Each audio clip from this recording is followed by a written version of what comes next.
You told Shota he had to throw 6 today, right? We needed 6, yeah. We got it done.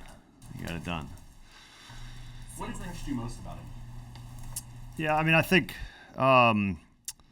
it was kind of going out there. It was clear that this is a player who's been in big moments, I think, and he's been through this before. And again, that was kind of part of what went into all of this. But he quickly just got into like competing. And so you, like we talked about earlier, using the nerves to your advantage, and it can elevate your game. And I thought it did that for him.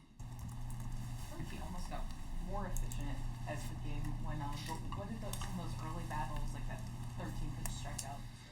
Yeah, I mean the long at bat in the second obviously was took a little chunk out of his pitches for sure, and it was good at bat. I mean, he fouled off a bunch of tough pitches, but he what he did really well today is something that he's always done well, is he threw a ton of strikes. And then with the conditions today, the walk is kind of one of the worst things you can do from a pitching standpoint, and he threw a ton of strikes.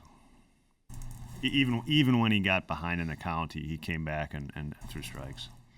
The swing and misses he got with his splitter, how much do you think that was playing off of what he was able to do in the zone and his pounding it with the fastball in particular? Yeah, I mean, that's how he's going to pitch. I don't think there's any question. The split has to be a big part of it. The split's going to be a big part of his swing and miss. And, eventually he has to kind of read that, and the catcher has to read that as to what the hitters are, the swings the hitters are taking. And that'll tell him, more split, more fastball, because they're two, handling both of them. He's proven to be difficult for hitters. What do you think of your guys' ability to take advantage of the Rockies' error and put runs on the board there with that Little League homer? Yeah, I mean, with conditions like this, we've talked about it. It's like playing baseball without the home run in the game. It's like there's a rule, there's no such thing as a home run, and so it makes defensive mistakes. They can cost you especially with runners on base. They can really cost you. We unfortunately, or fortunately for us, we got one on the other side, we took advantage on the bases, and Christopher was hustling all the way, and we got an extra run right there because of his hustle, and that's a big deal. That from going from maybe a 1-run game to a 3-run game is a big deal. Missing a couple now. Line drives it there. That's not something you would have predicted. Is that the speed of the game at the hot corner or something? Yeah, I mean, he just missed him. I mean, that one today, he just missed it. I mean, there's nothing else to say about it. He missed it.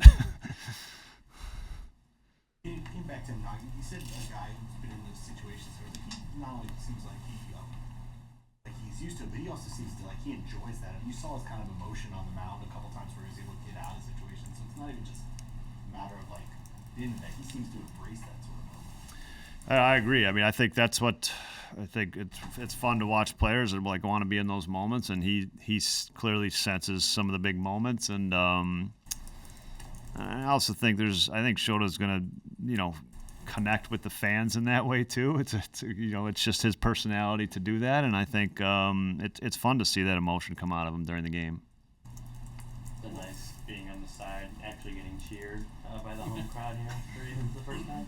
I mean, it's funny. It felt like really familiar, just like an April game here at Wrigley. I mean, just the conditions felt familiar, and just with the wind and things like that, and how it changes the game. The first 4 innings, some guys hit some balls, and you're like, it's going to be hard to score today. It's going to be really hard to score. And you just kind of keep having good at bats, getting the leadoff hitter on, getting some runners on, and keep trying to put balls in play, and trying to make something good happen. Greg, did the pregame fireworks get you? You were kind of scared by them? No, I cut the corner too sharp, I guess, and felt a little eyebrow singe. That scared me a little, yeah. I didn't know that was they were popping fireworks out of there, honestly. What's the significance for your first win at home as the Cubs manager? Just getting the season and the homestand off to a good start is what the significance is. We had a tough series in Texas against a good baseball team, and you're trying to rack up wins. That's what we're trying to do, and so getting it off to a good start. I think just going back to like kind of Sunday, just getting the game in today was important, I think, for us, and I'm really glad we're sitting here after the game and got a game in and got a W. I think I heard they're delayed on the other side of town. Yeah. Your career was kind of ending when Ryan Sandberg's yours was beginning when his was ending.